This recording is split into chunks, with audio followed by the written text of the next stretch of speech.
Hello everyone, welcome back to our channel. In today's video, I'm going to show you how you can sign out or log out from Outlook. Let's get started.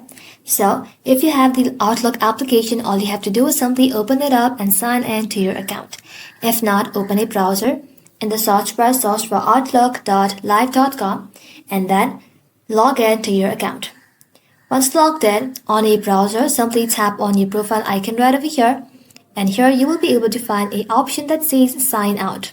Right over here. Simply tap onto it and you will be signed out of your account. And if you are using the app, simply tap on the settings like icon, then tap on account. Here select my account and then simply tap on manage beside your account. Just like that, scroll below and here you will be able to find an option that says sign out. Outlook will now sign you out of your account and return you to the Microsoft sign-in page. If you want to stay signed out on public or shared computers, make sure to close the browser afterward or clear any saved login details. That's it. You have successfully logged out of Outlook.